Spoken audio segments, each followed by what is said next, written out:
Good afternoon and welcome back to Nasdaq Trade Talks. I'm your host, Jill Malandrino, Global Markets Reporter at Nasdaq.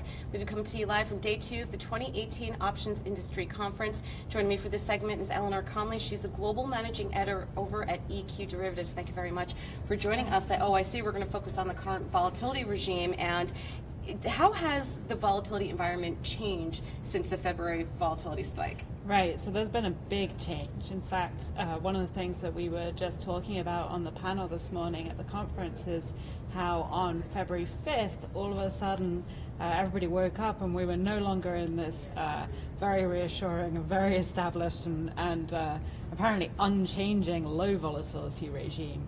And we'd been in that kind of low vol world for a couple of years, and it didn't show any signs of moving in spite of various kind of geopolitical upsets.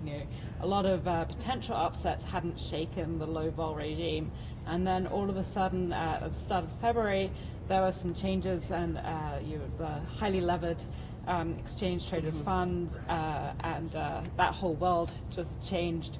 And since then, the volatility has picked up. The VIX index has been much higher, and people are still kind of adjusting to a new regime.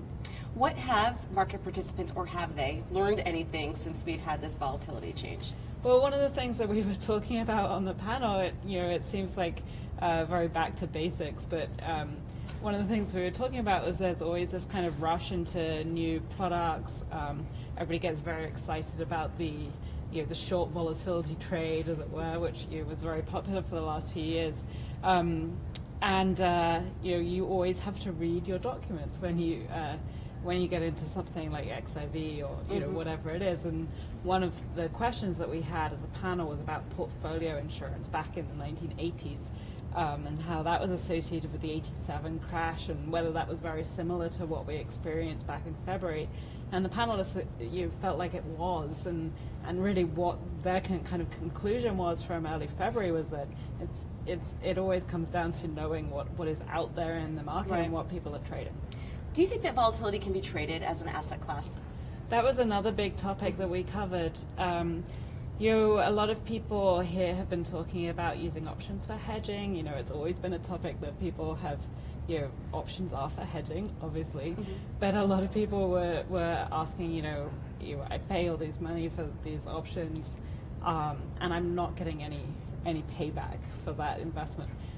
So I think that there are a lot of market participants who've been getting much better returns from selling options, right, and the income stream from using options as kind of an income tool is definitely more appealing to a lot of people when we have this kind of low vol environment. But when it starts to pick up, that changes. So that's a trade that works until it doesn't work anymore, right. And it is surprising to see how off guard that traders they're really caught off guard.